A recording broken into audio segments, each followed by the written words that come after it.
Mesdames et messieurs, bonjour. Ici Vincent Aurélana-Pepin. Bienvenue à votre bulletin de Nouvelles TVCL où nous couvrons toute l'actualité du territoire des Laurentides, d'une partie de l'Outaouais ainsi que d'une partie de la Naudière. Et nous commençons cette semaine avec le pissenlit qui est l'une des premières sources de nourriture pour les insectes pollinisateurs et est essentiel à leur survie. Et ce printemps, la ville de Prévost met ses citoyens au défi de retarder la tonte des pissenlits sur leur terrain afin de leur donner un petit coup de main. La ville de Prévost repoussera la tonte durant le mois de mai sur certaines portions de ses terrains municipaux. Les citoyens et commerçants sont eux aussi invités à emboîter le pas et à participer à cette initiative environnementale. Depuis le 1er avril, des affichettes à l'effigie du défi pissenlit sont distribuées gratuitement à l'hôtel de ville, à la bibliothèque municipale et au bureau du service de l'environnement. Les participants au défi peuvent ainsi afficher fièrement leur appui au mouvement. À Prévost, les éco-jardiniers sont à la recherche de citoyens enthousiastes et engagés pour rejoindre leur équipe. Que vous soyez un jardinier chevronné ou simplement curieux de découvrir le monde du jardinage, la ville de Prévost veut que vous vous joigniez à ce projet de jardin collectif. Si vous êtes curieux ou curieuse, écrivez à écojardinier.prévost@gmail.com. La ville de Blainville et la communauté métropolitaine de Montréal essuient un revers juridique important dans le dossier du projet d'agrandissement du site d'enfouissement de matières dangereuses de l'entreprise Stablex. La Cour supérieure du Québec a rejeté leur demande d'injonction provisoire visant à suspendre l'expropriation d'un terrain protégé, ouvrant ainsi la voie aux travaux de déboisement. Dans sa décision rendue la semaine dernière, la juge Audrey Bochter a estimé que l'intérêt public sera mieux servi par le maintien de la loi pendant l'instance que par son sursis, refusant ainsi la suspension temporaire de 10 jours demandée par les partis opposés à la loi 93.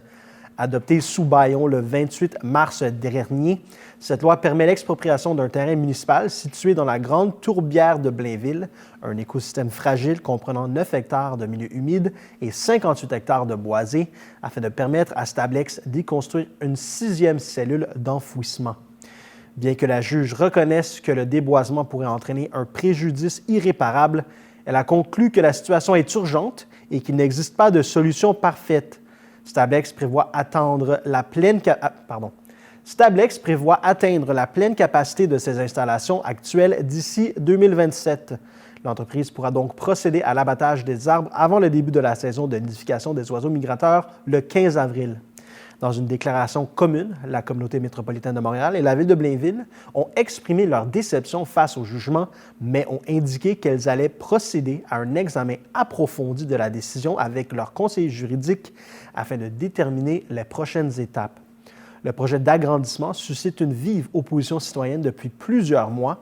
Le Bureau d'audience publique sur l'environnement avait pourtant souligné la valeur écologique exceptionnelle du terrain, déconseillant au gouvernement d'aller de l'avant.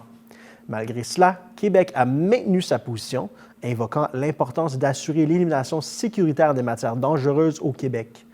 Le ministre de l'Environnement, Benoît Charette, a réagi sur la plateforme X en affirmant que le gouvernement se devait d'adopter le projet de loi 93 pour éviter un arrêt de service, qualifiant la décision de responsable. La juge Bochter a également rappelé que le projet fragmenterait un corridor écologique important reliant 2 complexes de milieux humides reconnus et a souligné la présence d'espèces menacées sur le site, notamment la salamandre à 4 orteils et le pioui de l'Est. Dans le cadre de l'initiative Municipalité engagée lancée par l'organisme Jour de la Terre, la ville de Sainte-Agathe-des-Monts se mobilise pour souligner l'importance de la biodiversité et des actions environnementales locales. Cette initiative pan-canadienne vise à mettre en valeur les efforts des municipalités en matière de transition écologique. Sainte-Agathe-des-Monts y contribue en organisant plusieurs activités citoyennes ouvertes à tous et à toutes. Voici les événements à surveiller. Du 1er avril au 30 avril, une sélection inspirante de livres portant sur l'environnement et les enjeux écologiques est présentée à la bibliothèque Gaston Miron. Le 22 avril, il y aura la célébration officielle du Jour de la Terre. Le 23 avril à 19h, une séance d'information sur les espèces aquatiques exotiques envahissantes se tiendra à la place Lagny. Le 3 mai, dès 9h, il y aura la corvée de nettoyage du conseil municipal, une occasion concrète de poser un geste pour la planète. Le 31 mai, une grande fête éco-citoyenne pour clore la programmation en beauté. Par ces actions, la Ville réaffirme son rôle de moteur local dans la transition écologique, une belle occasion de s'informer, de s'impliquer et de célébrer le lien de l'humain avec la nature. La Ville de Sainte-Agathe-des-Monts a octroyé des aides financières à plusieurs organismes locaux afin de leur permettre de poursuivre leur mission. Parmi eux, la Ligue de baseball mineur qui a reçu un soutien pour ses activités, la Ligue des mini-palettes roses qui a obtenu un financement pour l'achat d'équipements, Paliaco qui a bénéficié d'un montant pour l'aménagement d'un local et l'achat de matériel destiné à l'accompagnement des personnes atteintes de cancer et de leurs proches, la Société de l'Alzheimer de Laurentides qui a reçu une aide pour le développement de ses services, le Club Le Bel Âge qui a obtenu des fonds pour l'acquisition d'une table de billard, le Club des pionniers Laurentides qui a reçu un soutien pour l'entretien et la sécurisation de sentiers destinés à la motoneige. Par ces actions, la Ville de Sainte-Agathe-des-Monts réaffirme son engagement à favoriser le développement du sport et du dynamisme communautaire, consolidant ainsi l'identité et la vitalité du territoire. La Ville de Sainte-Agathe-des-Monts et la municipalité de Sainte-Lucie-des-Laurentides annoncent la signature d'une nouvelle entente intermunicipale en matière de loisirs. Cette initiative vise à faciliter l'accès aux infrastructures sportives et récréatives pour l'ensemble des citoyens de Sainte-Lucie-des-Laurentides. Adoptée lors de la séance du conseil municipal de mars dernier, cette entente permettra aux résidents de bénéficier d'un accès privilégié à plusieurs installations sportives de Sainte-Agathe-des-Monts, incluant le centre sportif Damien-Étu pour le patinage et le hockey, le gymnase Fleur des Neiges pour le pickleball, la polyvalente des Monts pour le badminton, les terrains de tennis municipaux et les terrains extérieurs du centre sportif pour le soccer, la plage Major. Également, une entente similaire avec la municipalité de Val-David est en cours de finalisation. Les résidents des municipalités concernées peuvent consulter le site web de leur ville pour connaître les modalités d'accès aux infrastructures et aux activités offertes. La Ville de Sainte-Agathe-des-Monts réaffirme son engagement envers la communauté en offrant un soutien financier aux organismes locaux et à la jeunesse sportive. Lors de la séance du conseil municipal de mars dernier, plusieurs bourses ont été remises à des étudiants athlètes afin de les encourager dans leur parcours sportif. Parmi les récipiendaires, Maori Larivo du Collège Lionel Groux a reçu une bourse de 300 $ pour sa participation au volleyball à l'échelle provinciale. Louis Perron et Julien Desjardins de l'Académie La Fontaine ont chacun obtenu 500 $ pour leur performance au niveau national. Zach Bourgeois de la Polyvalente des Monts a été récompensé par une bourse de 600 $ pour sa participation à des compétitions internationales de golf. Enfin, Henri Foisy de la Polyvalente Saint-Jérôme a reçu 300 $ pour son implication dans le hockey provincial. La Ville de Saint-Sauveur est heureuse d'annoncer l'embauche de Julien Charret-Landry à titre de directeur du service des travaux publics. Ingénieur en construction et détenteur d'une maîtrise dans l'administration des affaires, M. Charret-Landry a occupé des postes de gestion chez Aéroports de Montréal pendant 10 ans. Évoluant entre les aéroports internationaux Montréal-Trudeau et Mirabel, il a collaboré avec de nombreuses équipes techniques et de gestion relevant de différentes accréditations syndicales pour l'élaboration et la mise en œuvre des orientations stratégiques de l'organisation. Ses responsabilités lui ont permis de développer de solides compétences en organisation et en optimisation des processus. M. Charret-Landry a supervisé des projets d'envergure, incluant la modernisation des infrastructures aéroportuaires et la gestion de grands chantiers de construction. En tant que chef de la gestion de projet chez Aéroports de Montréal, il a assuré la réalisation d'initiatives prioritaires porteuses, géré un budget annuel de 150 millions de dollars et dirigé une équipe en gestion de projet. À titre de directeur adjoint à la coordination et de l'exploitation et de l'entretien, il a également participé à l'élaboration du plan quinquennal d'immobilisation pour l'aéroport international de Mirabel, où il a également géré un budget opérationnel annuel de 7,5 millions de dollars et coprésidé le comité local SST des employés de métier. Au cours de sa carrière, il a reçu plusieurs distinctions pour ses contributions significatives à l'industrie, telles que la bourse d'orientation choix de carrière de Boutillette Parizeau et le prix SNC Lavalin. Son entrée en fonction est prévue pour le 22 avril prochain. Afin de diversifier ses sources de revenus et alléger la charge fiscale sur ses citoyens, la Ville de Saint-Sauveur annonce une nouvelle tarification pour les bornes de recharge pour voitures électriques. Pour les bornes FLO, qui sont situées à l'Hôtel de Ville et au stationnement La Fleur, il en coûtera désormais 1,50 $ pour les 4 premières heures, puis 5 $ par heure supplémentaire. Ces tarifs entreront en vigueur à compter du 7 avril. Les usagers pourront payer et suivre l'évolution de leur station de recharge via l'application mobile FLO Recharge électrique disponible sur Google Play et Apple Store. Quant à la borne circuit électrique située devant l'église au 205 rue principale, le tarif sera de 1,50 $ jusqu'à ce que la batterie soit rechargée. Si une fois la batterie rechargée, la voiture demeure branchée, des frais fixes de 3 $ seront appliqués. Ce tarif entrera en vigueur le 1er juin. Entre-temps, le tarif demeurera à 1 $ de l'heure. Le circuit électrique met également à la disposition de ses usagers une application mobile éponyme qui peut être téléchargée sur Google Play et le Apple Store. Évalués à plus de 50 000 $ par année, les revenus générés par ces changements à la tarification couvriront l'entretien des dites bornes afin de garantir leur bon fonctionnement et la sécurité des usagers. Les sommes résiduelles pourraient également permettre l'installation de davantage de bornes afin d'élargir la couverture du service. La Ville mise également sur la tarification pour assurer une utilisation plus responsable des bornes, évitant ainsi les abus et garantissant un accès à tous. Pour connaître les emplacements des bornes électriques, consultez la carte interactive au vss.ca.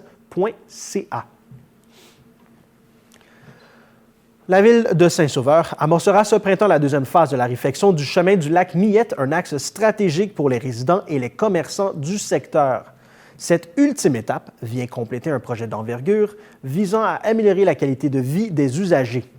Contrairement à la première phase, qui impliquait des travaux lourds et prolongés, cette dernière portion des travaux se concentrera sur des interventions ciblées afin d'assurer la sécurité et l'esthétisme du chemin. Parmi les améliorations prévues, il y a l'ajout d'une deuxième couche de pavage pour uniformiser et renforcer la chaussée, l'installation de passages en pavé uni aux intersections névralgiques pour sécuriser les emplacements des piétons, les déplacements des piétons, l'aménagement de zones paysagères afin de verdir et embellir le secteur commercial, le marquage au sol pour assurer une signalisation claire et efficace. Les citoyens et les commerçants peuvent se rassurer, les fermetures de roues seront courtes et limitées à 1 jour maximum lorsque nécessaire. En dehors de ces périodes, la circulation sera maintenue pour minimiser les inconvénients. La Ville prévoit informer à l'avance les commerçants des fermetures temporaires et maintiendra en fonction la ligne téléphonique mise en place lors de la première phase pour répondre aux questions et aux préoccupations. Avec cette dernière phase, la Ville finalise un chantier qui transformera le chemin du lac Millette en un boulevard urbain moderne, plus sécuritaire et adapté au transport actif. La fin des travaux approche, promettant une circulation plus fluide et un cadre de vie embelli. Restez informés de l'évolution du projet via les canaux de communication de la Ville de Saint-Sauveur. La Ville de Saint-Sauveur s'apprête à donner la parole à ses citoyens avec le lancement prochain de son budget participatif. Une somme de 260 000 $ a été réservée pour ce projet, permettant aux résidents de proposer et de voter pour des initiatives qui façonneront leur communauté. Mais qu'est-ce que donc un budget participatif? Il s'agit d'un processus démocratique où les citoyens décident directement de l'utilisation d'une partie du budget municipal. Cette démarche favorise la transparence, la participation citoyenne et permet de répondre plus efficacement aux besoins locaux. À titre d'exemple, parmi les projets qui pourraient être proposés, on retrouve la création d'une murale collective pour embellir le centre-ville, l'installation de panneaux solaires sur le toit d'une école, la modernisation de la bibliothèque publique, l'aménagement d'une via ferrata sur la paroi du Cap Monsun, l'organisation de marchés de Noël en hiver et de marchés publics en été. Les citoyens de Saint-Sauveur pourront bientôt soumettre leurs idées et voter pour leurs préférés. Restez à l'affût sur la page Facebook de la Ville et le site vss.ca pour ne rien manquer du lancement de la consultation. À Mont-Tremblant, le jardin communautaire situé au 620 rue Grignon s'agrandit. De nouvelles parcelles de terrain seront disponibles afin de combler les nouveaux espaces aménagés à la suite de travaux réalisés en 2024. Dès le mois de mai, le jardin pourra accueillir les citoyens de Mont-Tremblant souhaitant cultiver leur propre parcelle de terre. Grâce aux récents travaux d'aménagement, le site compte désormais 59 jardins individuels de formats variés, soit 1,83 m par 3,05 m ou encore 3,05 m par 3,05 m et également 3,05 m par 6,1 m, ainsi que 15 bacs surélevés, soit une bonification de 24 jardinets et de 12 bacs supplémentaires. Cette expansion a également permis de relocaliser le jardin communautaire de la rue Léonard, fermé à l'été 2024, en l'intégrant à un site plus accessible, assurant ainsi la continuité de cet espace collectif. Ouvert de mai à octobre, le jardin communautaire offre à la population un espace idéal pour cultiver fruits, légumes, fleurs ou plantes aromatiques, tout en favorisant la santé physique, le partage des connaissances et l'accès à des aliments frais. Au cours de l'été, 3 ateliers gratuits seront proposés aux membres portant sur les thématiques suivantes, soit analyser et planifier son espace, entretenir son espace et les difficultés et les solutions. Les personnes intéressées à occuper gratuitement un jardinet ou un bac surélevé pour la saison estivale 2025 sont invitées à remplir dès maintenant le formulaire en ligne disponible à ville-de-monttremblant.qc.ca/jardin. Les conditions d'admissibilité sont les suivantes. Il s'agit de résider à Mont-Tremblant, être âgé de 18 ans ou plus, détenir une carte accès Mont-Tremblant valide. L'inauguration officielle de la phase 2 du jardin communautaire aura lieu en juin. Les détails de l'événement seront annoncés plus tard au printemps. Pour toute question, vous pouvez communiquer avec le service des infrastructures à travaux publics à commercial-ville-de-Mont-Tremblant.qc.ca ou vous pouvez encore appeler au 311. La Ville de Mont-Tremblant convie la communauté du réseau Sentier Mont-Tremblant à la séance d'information semi-annuelle qui aura lieu le mercredi 23 avril à 19h à l'Hôtel de Ville. L'événement sera également web diffusé en direct. Cette rencontre vise à présenter le bilan de la saison hivernale et les actions prévues pour la saison estivale à venir. Les points à l'ordre du jour sont les suivants: la présentation des orientations du nouveau plan directeur des sentiers, le bilan des actions hivernales, le dévoilement des actions à venir cet été, la présentation des premiers aménagements de Grey Rocks. Aucune réservation est requise. Les participants sur place ou en ligne pourront poser leurs questions. À l'approche des festivités de la fête nationale qui auront lieu le 23 juin prochain à l'espace public à Mont-Tremblant, la Ville de Mont-Tremblant invite les organismes à but non lucratif de la région à soumettre leur candidature pour assurer la vente de produits alimentaires sur le site de l'événement. Avec des milliers de visiteurs attendus, cette soirée représente une excellente occasion pour un organisme local de récolter des fonds tout en bénéficiant d'une grande visibilité. En plus de soutenir leur mission, les organismes auront l'occasion de contribuer à l'ambiance festive de la fête nationale. Les organismes reconnus de Mont-Tremblant seront priorisés et la collaboration avec des fournisseurs idéalement locaux est encouragée. L'organisme sélectionné devra être disponible le 23 juin de 14h30 à minuit pour la mise en place, le service et le démontage de son kiosque. Le projet soumis devra être clé en main, incluant l'achat, la transformation au besoin et la vente des produits, la gestion des paiements, comptant et terminal de paiement, le respect des normes sanitaires et l'obtention des permis requis auprès du MAPAC, ainsi que la gestion complète de la logistique. Une rencontre préparatoire avec l'équipe municipale est aussi prévue, de même que la remise d'un rapport de vente dans les 15 jours suivant l'événement. L'offre alimentaire proposée devra comprendre certains ou tous les éléments suivants: des grignotines, des friandises ou menus légers, des boissons non alcoolisées ainsi qu'une sélection de bières locales ou québécoises. Un cocktail thématique peut aussi être proposé. Afin de respecter les normes environnementales en vigueur, les contenants de plastique ou à usage unique sont interdits et seules les boissons en canette sont permises. La Ville mettra à la disposition de l'organisme sélectionné, si nécessaire, des tables, chaises, chapiteaux et une alimentation électrique. Les organismes intéressés doivent transmettre leur candidature par courriel à l'adresse culture et loisirs à commercial-ville-de-Mont-Tremblant.qc.ca au plus tard le 30 avril prochain.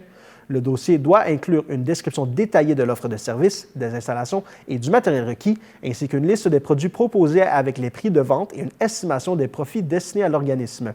Pour toute question, il est possible de communiquer avec le service de la culture, des loisirs et de la vie communautaire au 311 ou encore au 819-425-8614 ou si vous êtes à l'extérieur de Mont-Tremblant. Les forêts et les cours d'eau jouent un rôle bien plus important que leur simple beauté. Ils régulent le climat, limitent les inondations et préservent la biodiversité.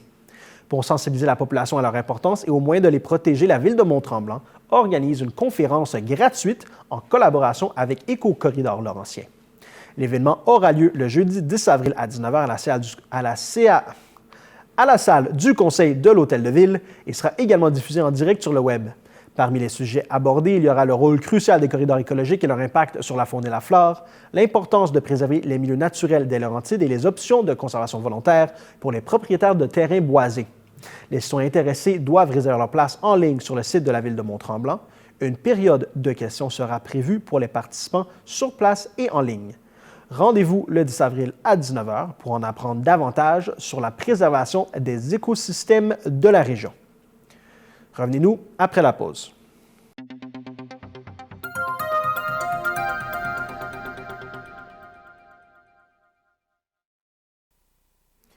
Jusqu'au 20 avril, découvrez Curie-Mercure Expose, une exposition mettant en lumière le talent des élèves de l'école secondaire Curie-Mercure des niveaux 1 à 5 et du programme d'adaptation scolaire.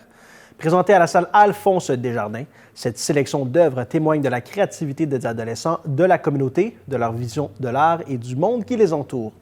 La population est invitée à aller admirer leur travail réalisé à partir de techniques et de médiums variés. La Ville est très fière de leur offrir cette vitrine et tient à les féliciter, ainsi que les enseignantes Marianne Despart, Pierrette Saint-Germain et Nathalie Duperron pour leur engagement dans ce projet. Le vernissage sera le 10 avril de 17 h à 19 h et la population de Mont-Tremblant est également invitée à y aller. La Ville de Mont-Tremblant informe la population qu'une partie de la rue Limoges sera fermée à la circulation dès le début avril pour une durée d'environ 1 mois. Cette fermeture s'inscrit dans le cadre d'un projet pilote visant à analyser la circulation de transit dans ce quartier résidentiel situé près de la zone scolaire et d'évaluer les impacts sur la fluidité et la sécurité routière. Les données de circulation recueillies serviront à orienter les futures décisions en matière d'aménagement urbain dans ce secteur. Une signalisation conforme au Code de la sécurité routière sera mise en place afin d'assurer une circulation sécuritaire aux abords de la zone concernée. La Ville invite les usagers et les usagères de la route à respecter la signalisation et à prévoir des itinéraires alternatifs pendant cette période.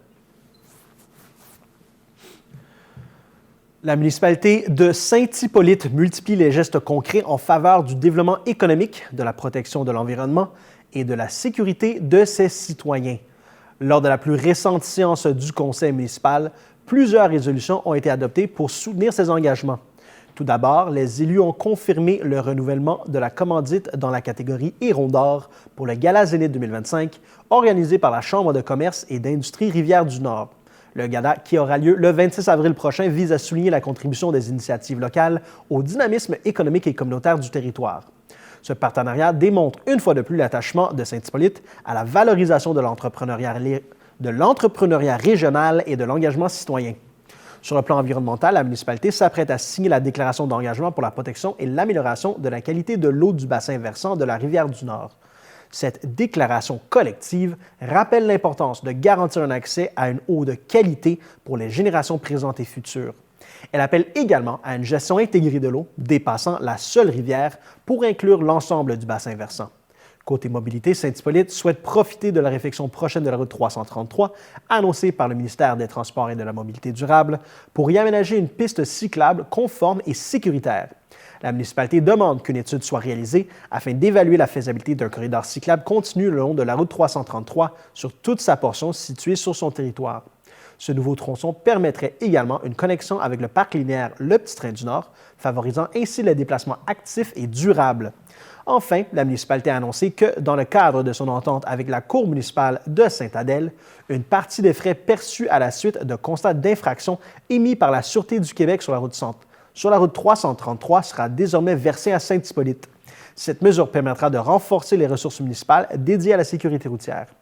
Par ces gestes, Saint-Hippolyte confirme sa volonté de soutenir un développement cohérent axé sur le mieux-être de sa communauté et la préservation de ses richesses naturelles. Notez-le à votre agenda, l'inscription à la session de cours printanière à Saint-Hippolyte a débuté. Vous pouvez vous inscrire par Internet sur la plateforme Sport Plus, par téléphone au 450-563-2505 au poste 2231 ou en personne au Centre des loisirs et de la vie communautaire. Vous pouvez consulter la programmation sur le site Web de la municipalité de Saint-Hippolyte.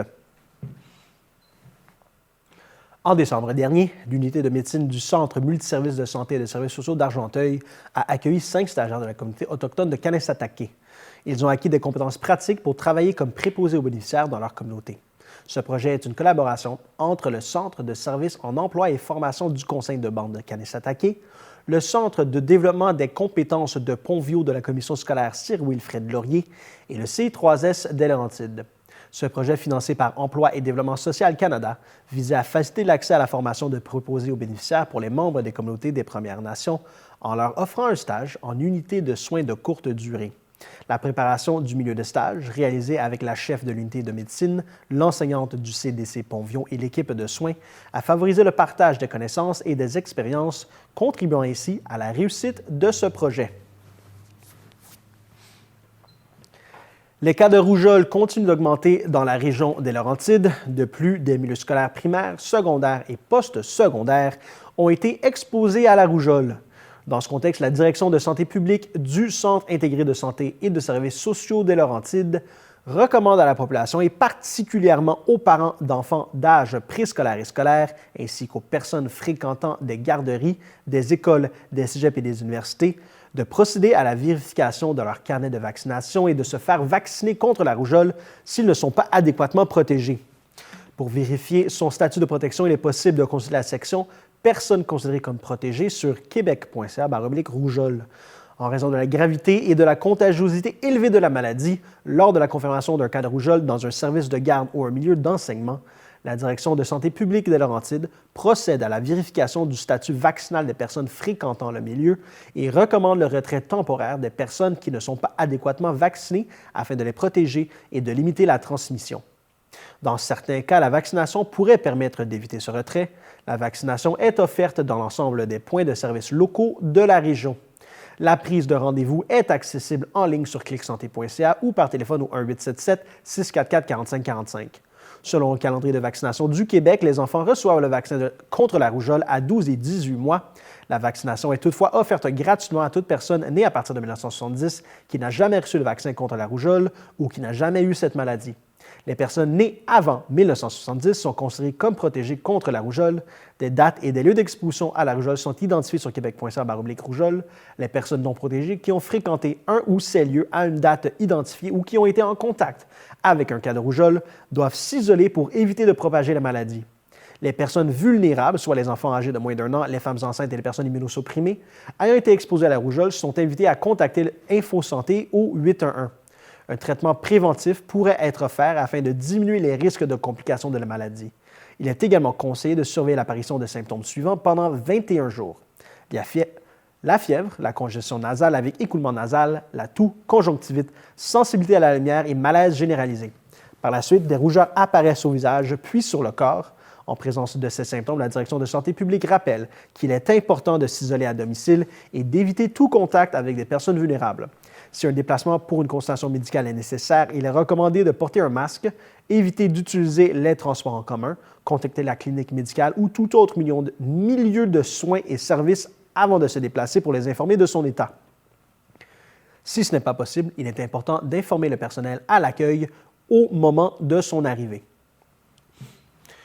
Le CI3S de Laurentides, en collaboration avec le CHSLD privé conventionné Louise Faubert, annonce avec fierté l'ouverture du Café L'Atypique, un café bistrot à vocation inclusive, inauguré le mois dernier.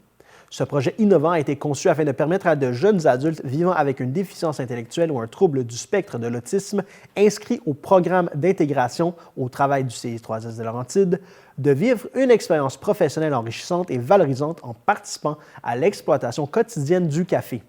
Le Café L'Atypique constitue un espace de rencontre chaleureux, favorisant les échanges et la création de liens intergénérationnels entre les résidents du CHSLD, leurs proches et les jeunes travailleurs du programme.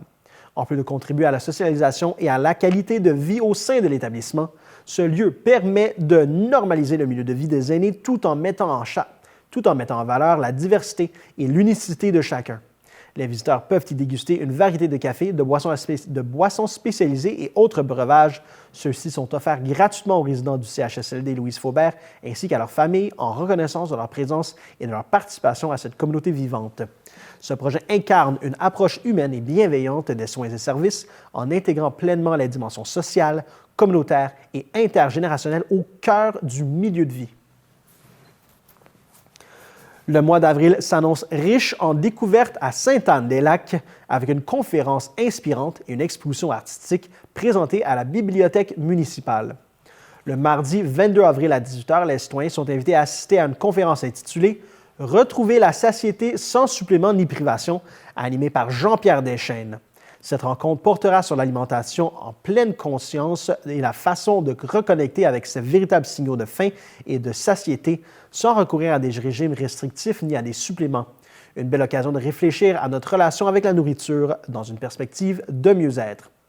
Les personnes intéressées sont invitées à réserver leur place en appelant au 450-224-2675 au poste 300 ou d'écrire à biblio@sadl.qc.ca. Par ailleurs, dès le 1er avril, la bibliothèque présente une exposition de dessins de Jean-Marie Gérard, portraitiste autodidacte. Pratiquant le dessin depuis plusieurs années, M. Gérard a d'abord exploré le noir et blanc avant de s'orienter vers la couleur. Ses œuvres au crayon capturent les traits de ses proches, de personnes qui l'inspirent et plus récemment de fleurs. Cette exposition offre un regard sensible et personnel sur le monde qui entoure l'artiste et témoigne d'un grand souci du détail et de l'émotion.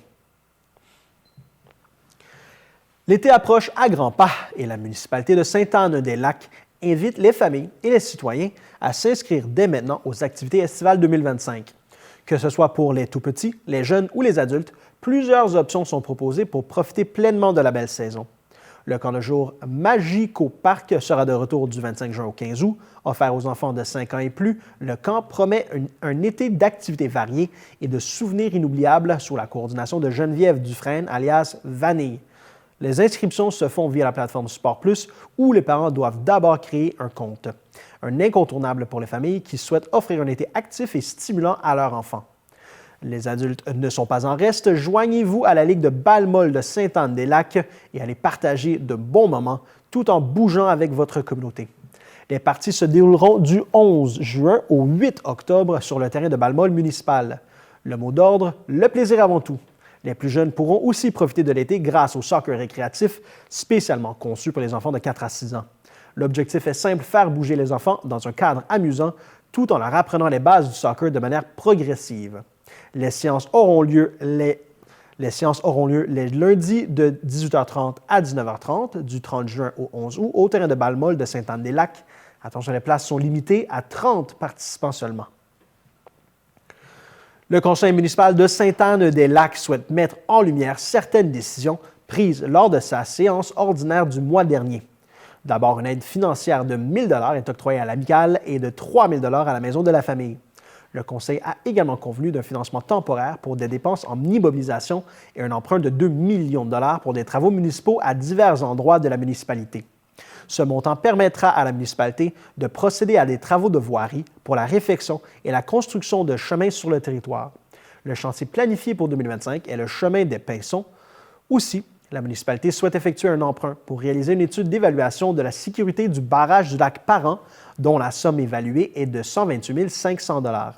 Également, depuis l'événement de participation citoyenne du 26 octobre dernier sur le projet de l'Hôtel de Ville et de l'espace bibliothèque, la municipalité a obtenu un délai pour la subvention du programme d'amélioration et de construction d'infrastructures municipales. Ce sursis a permis de demander des précisions supplémentaires aux architectes.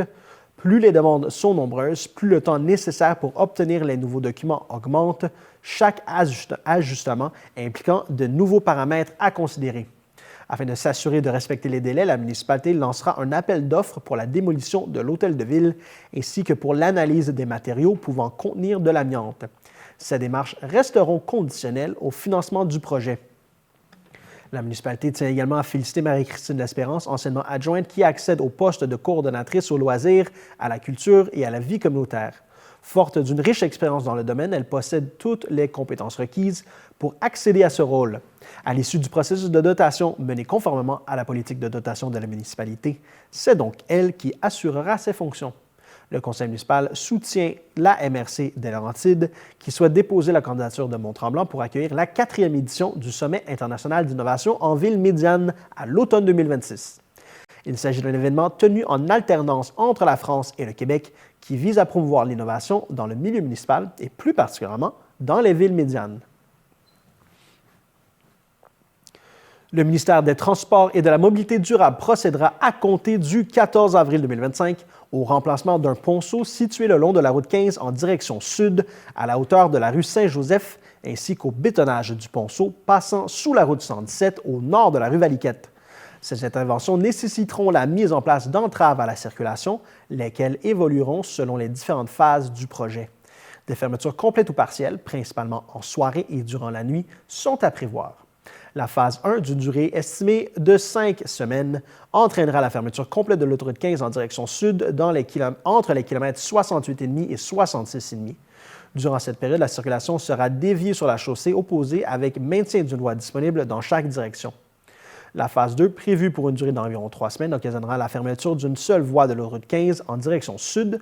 Afin de planifier adéquatement leur déplacement, les usagers de la route sont invités à consulter régulièrement l'état de la circulation sur le site Québec 511. En cas de besoin, les détours suivants seront commandés.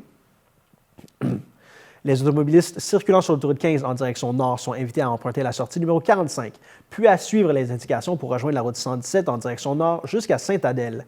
Ceux circulant en direction sud peuvent utiliser la sortie numéro 86, puis continuer sur la route 117 en direction sud jusqu'à Sainte-Adèle. Par ailleurs, les véhicules dont la hauteur excède 4,2 mètres circulant sur l'autoroute 15 en direction nord devront obligatoirement emprunter un détour adapté qui sera en place pour toute la durée des travaux. Le ministère rappelle l'importance de respecter la signalisation temporaire afin d'assurer la sécurité de tous les usagers de la route ainsi que celle des travailleurs et travailleuses présents sur le chantier. La Ville de Mont-Laurier invite toutes les familles à participer à une grande chasse aux indices de Pâques qui se tiendra du 18 au 21 avril 2025. Cette activité gratuite et en plein air promet des moments de plaisir pour tout petits et grands dans une ambiance festive et colorée. Dès midi, le vendredi 18 avril, les participants seront invités à parcourir le centre-ville à la recherche d'indices dévoilés sur les réseaux sociaux de la Ville ainsi que sur son site Web officiel. Ces indices leur permettront de localiser des affiches du lapin de Pâques soigneusement dissimulées un peu partout. Avec un peu de chance, ils tomberont également sur des œufs de Pâques égarés par le célèbre lapin en pleine préparation de sa tournée. En plus de vivre une belle aventure, les participants courront la chance de remporter l'un des 10 prix offerts, dont une admission annuelle à la piscine municipale, un chocolat géant de 1,6 kg, des chocolats de grande taille, un panier créatif, un forfait famille au cinéma Laurier, ainsi qu'un certificat cadeau pour le centre d'amusement Nation Urbain. Pour participer, il suffit de repérer la première affiche du lapin de Pâques et de scanner le code QR qui s'y trouve. Cela permettra d'ouvrir un formulaire de participation à remplir au fur et à mesure que les indices sont trouvés. Il faudra en localiser au moins 7 sur 10 pour être admissible au concours. Une fois le formulaire complété, il ne restera plus qu'à le soumettre pour courir la chance de gagner un des prix. La Ville invite toute la communauté à se joindre à cette chasse festive qui promet d'être à la fois amusante, rassembleuse et remplie de belles surprises. Un beau moyen de célébrer Pâques en famille tout en redécouvrant les charmes du centre-ville de Mont-Laurier. Revenez-nous après la pause.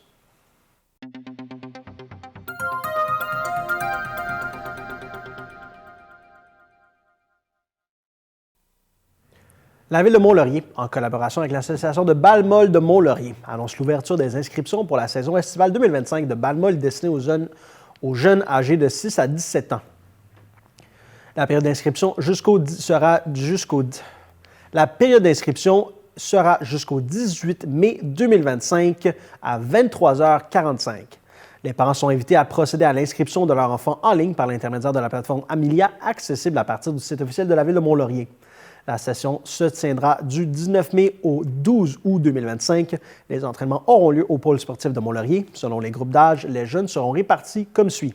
Les enfants de 6 à 9 ans s'entraîneront le mardi de 18h30 à 20h, ceux de 10 à 13 ans le lundi de 18h30 à 20h et enfin les jeunes de 14 à 17 ans s'entraîneront à la fois le lundi et le mardi de 20h15 à 21h45. Le coût d'inscription est fixé à 95 $ pour les résidents et à 133 $ pour les non-résidents, peu importe la catégorie d'âge. Il est à noter que les taxes s'appliquent pour les participants âgés de 14 à 17 ans.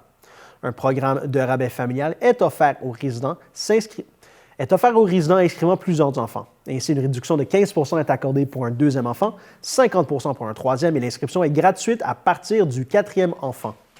Afin de bénéficier de ces réductions, toutes les inscriptions doivent être effectuées simultanément.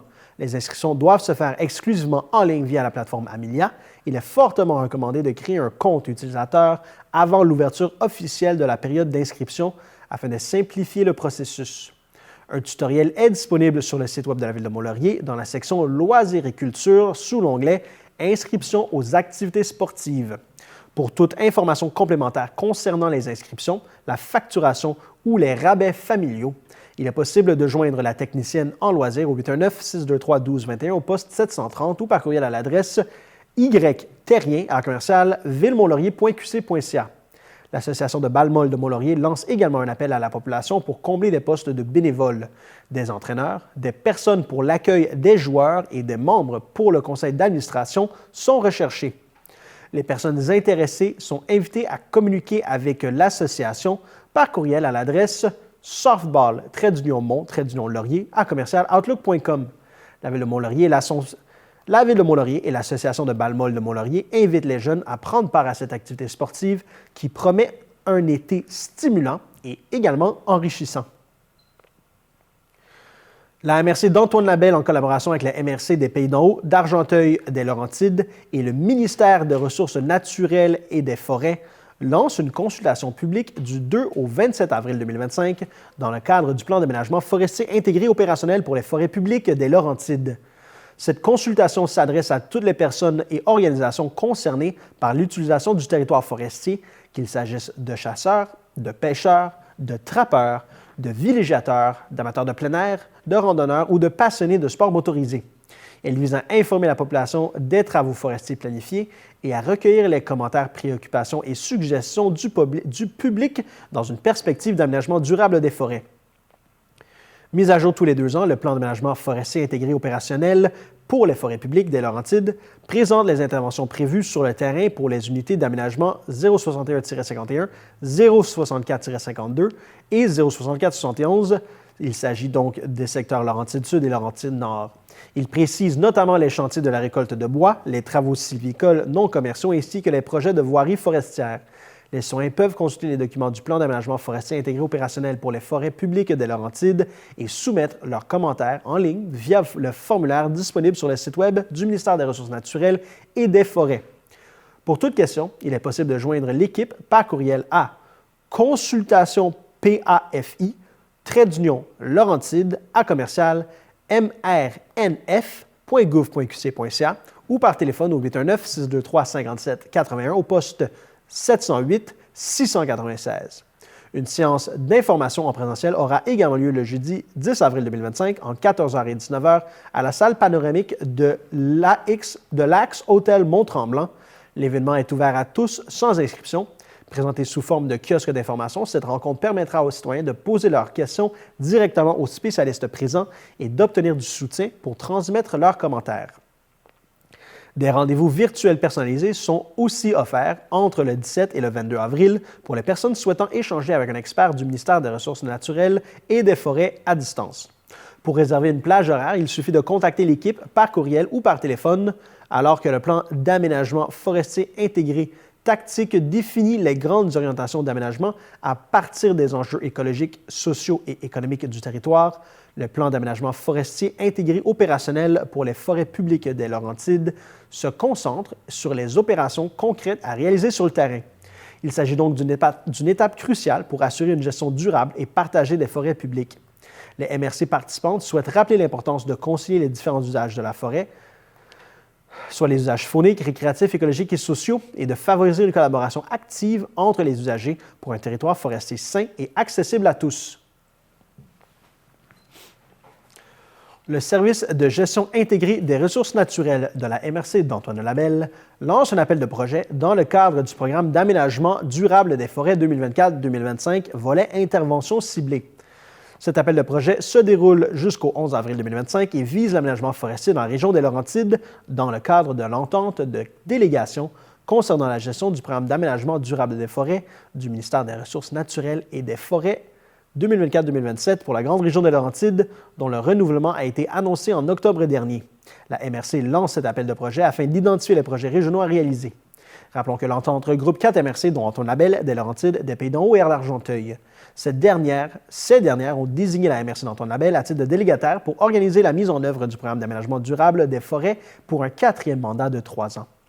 Le programme d'aménagement durable des forêts ciblées a, entre autres, pour objectif la réalisation de projets d'aménagement forestier sur le territoire de Laurentides.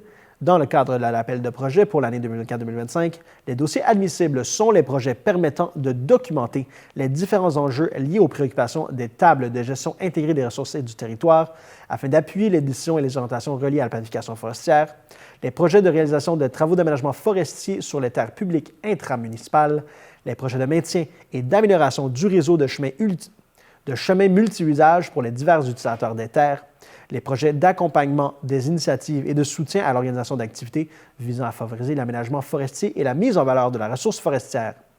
Les promoteurs intéressés à déposer un projet doivent d'abord consulter le guide du promoteur et ensuite soumettre une demande en remplissant le formulaire prévu à cet effet.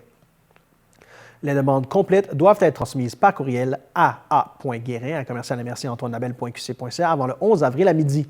Le guide du promoteur et les formulaires de demande sont disponibles sur le site web de la MRC d'Antoine Labelle.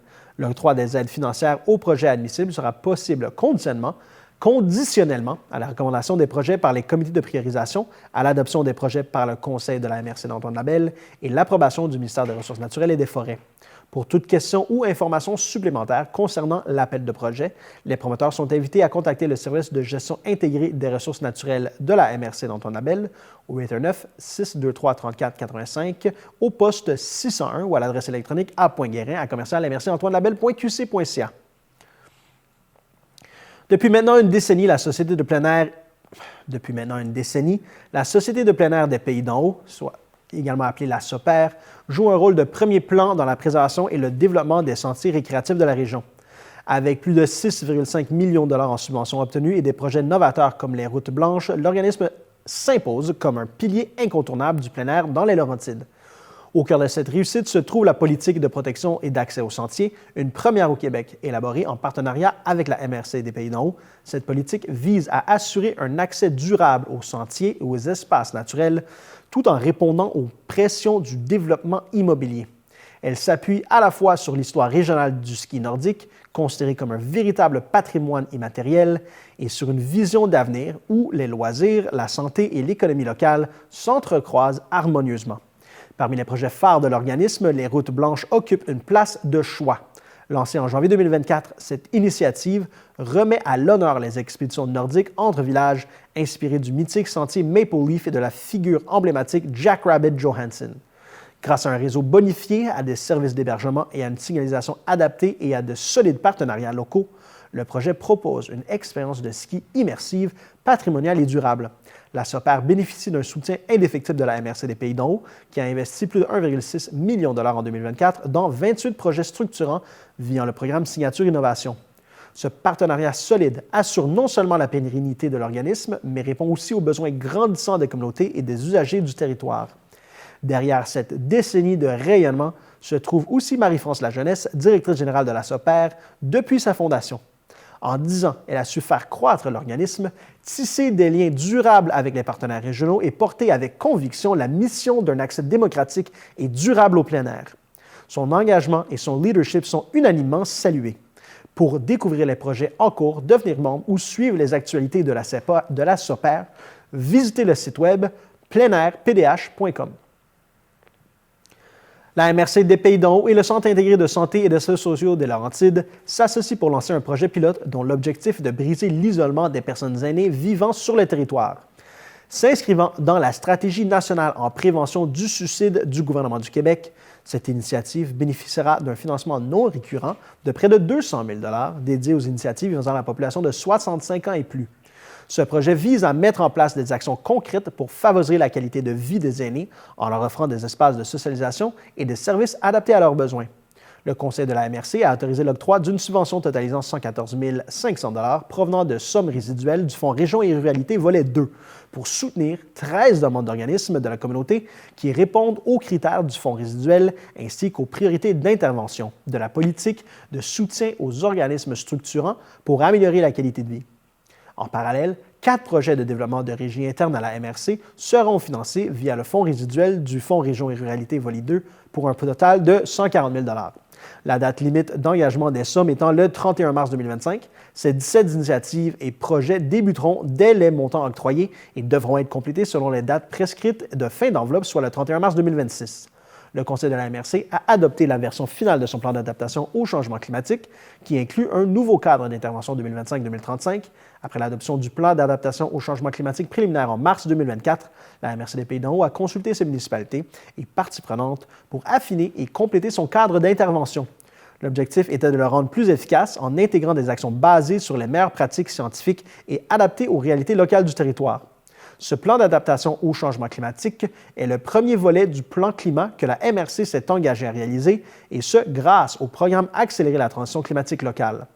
Au courant de l'année, la MRC entamera le deuxième volet de son plan climat, soit la réalisation de son plan de réduction des émissions de gaz à effet de serre sur le territoire.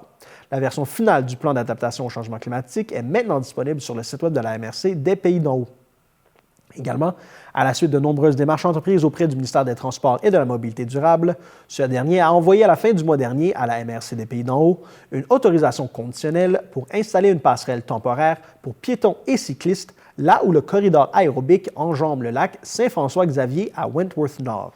Le Conseil mandate ainsi la MRC des Pays d'en haut à signer une entente de permission visant l'installation d'une telle passerelle et s'engage ainsi à respecter les conditions exigées dans la lettre et l'entente rédigée par le ministère des Transports et de la Mobilité durable. Ainsi, avec ce projet de passerelle temporaire, cette infrastructure récréotouristique essentielle, coupée en deux à la fin de la saison 2023, pourrait retrouver son rôle de lien. Revenez-nous après la pause.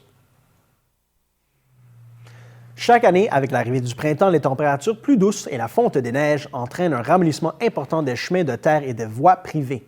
Cette situation représente un défi pour les véhicules de collecte des matières résiduelles qui peuvent endommager les chaussées ou créer des ornières en circulant sur les surfaces fragilisées.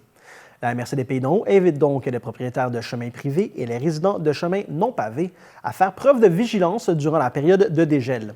Afin de préserver l'état des infrastructures, il est possible de demander la suspension temporaire du service de collecte de matières résiduelles sur une portion de rue. Dans un tel cas, les bacs de collecte peuvent être déposés à l'entrée du chemin, à un point d'accès praticable par les camions de collecte. Cette mesure permet de maintenir le service tout en limitant les impacts sur les chemins affectés par la boue et l'instabilité du sol. Pour signaler une demande de suspension temporaire ou obtenir plus d'informations, les citoyens sont invités à communiquer avec la ligne InfoCollect en remplissant le formulaire en ligne disponible sur le site web de la MRC des Pays d'en haut. La MRC de Laurentides lance un appel à proposition afin de donner l'opportunité à des partenaires d'affaires de développer une offre de services entourant le tourisme canin sur le site du parc Éco-Laurentide de la MRC de Laurentides, situé dans la municipalité de Mont-Blanc, qui est une terre publique d'exception dont elle assure la gestion. Le tourisme canin est également appelé le tout-tourisme et ayant à cœur le développement durable de ces terres, la MRC de Laurentides souhaite favoriser un partenariat avec des entrepreneurs dont la proposition vise une complémentarité de l'offre récréotouristique existante sur le territoire de la MRC. Grâce à la contribution du ministère des Affaires municipales et de l'Habitation, volet 3 du Fonds Région et Ruralité, cet appel à proposition s'inscrit dans une optique de revitalisation du site et d'élargissement de l'offre régionale en matière d'infrastructures canines. Les grands espaces que permet cette infrastructure régionale reconnue s'avèrent l'emplacement idéal pour offrir un service aux touristes qui soit axé sur le tout-tourisme. Les propositions qui impliquent des services à l'année seront favorisées par le comité d'évaluation de la MRC de Laurentides. Dans la volonté d'augmenter le nombre et la durée des séjours, la MRC de Laurentides souhaite bonifier l'offre existante avec l'attraction du tourisme canin. Déjà 2 locataires sont présents sur le site du parc Éco-Laurentides, soit les entreprises Les Refuges Perchés et Utopia. Le comité d'évaluation, composé des membres du comité de signature innovation de la MRC de Laurentides, assisté d'un conseiller en développement économique, évaluera les propositions selon les critères déclinés dans le document d'appel à proposition. La clôture de l'appel à proposition sera le jeudi 17 avril 2025 à 15 h. Consultez le document de référence et téléchargez le formulaire de dépôt d'une proposition sur le site web de la MRC des Laurentides. Pour plus de détails, contactez Audrey Sans Chagrin en écrivant à Sans Chagrin à commercial mrclaurentide.qc.ca. La MRC de Laurentides lance un appel à proposition afin de trouver un nouveau partenaire pour occuper un bâtiment situé sur le site de l'ancienne pisciculture, un lieu patrimonial d'exception au cœur de la municipalité de Mont-Blanc. Soucieuse de préserver et de valoriser ce site unique, la MRC recherche une entreprise dont l'offre viendra enrichir l'expérience récréotouristique de la région tout en respectant le principe du développement durable. Situé en bordure de la rue de la Pisciculture et du parc linéaire Le Petit Train du Nord, Le bâtiment disponible représente une opportunité idéale pour les entrepreneurs souhaitant développer un service complémentaire aux activités existantes. Les propositions favorisant les services aux touristes, qu'il s'agisse de location d'équipements de plein air, d'un service de restauration ou encore d'une offre innovante répondant aux besoins des visiteurs, seront privilégiées. Cet appel à proposition vise à stimuler l'innovation et l'entrepreneuriat en proposant une offre de services qui viendra bonifier l'expérience des nombreux visiteurs de l'ancienne pisciculture. Le comité d'évaluation analysera les projets en fonction de leur originalité, de leur faisabilité et de leur capacité à s'intégrer harmonieusement au site tout en contribuant à son dynamisme économique. Avec plus de 3 millions de touristes accueillis annuellement et une croissance démographique soutenue, la MRC des Laurentides est un territoire prisé pour son cadre naturel exceptionnel et son attrait récréotouristique. La récente réussite des entreprises Sentiers des Cimes Laurentides et Gourmets Sauvages qui ont choisi de s'implanter sur le site confirme l'attrait de cette destination unique. Le comité d'évaluation évaluerait les propositions selon les critères déclinés dans le document d'appel à proposition. Consultez ce document sur le site Web de la MRC de Laurentides. La date limite pour le dépôt d'une candidature est le 17 avril 2025. La Ville de Saint-Sauveur est heureuse d'annoncer 2 nouvelles initiatives à la bibliothèque municipale destinées à favoriser l'autonomie alimentaire, l'engagement communautaire et l'accès aux loisirs culturels. Depuis le 25 mars, la Bibliothèque municipale accueille sa toute première édition de la Bibliothèque de semences. Cette initiative vise à encourager le jardinage local et le partage de semences entre citoyens. Disposée dans des présentoirs situés devant le comptoir de prêt, une vaste sélection de semences, de légumes et de fines herbes sera offerte gratuitement aux abonnés. Chaque abonné pourra se procurer jusqu'à 3 sachets par saison. Les semences proviennent de fournisseurs réputés tels que les jardins de l'Écoumène, Semences du Portage, la ferme coopérative Tournesol et Croque Paysage. Toutes les semences sont certifiées biologiques et adaptées au climat nordique laurentien. Les abonnés sont invités à proposer de nouvelles variétés au personnel du comptoir de prêt afin d'enrichir la collection.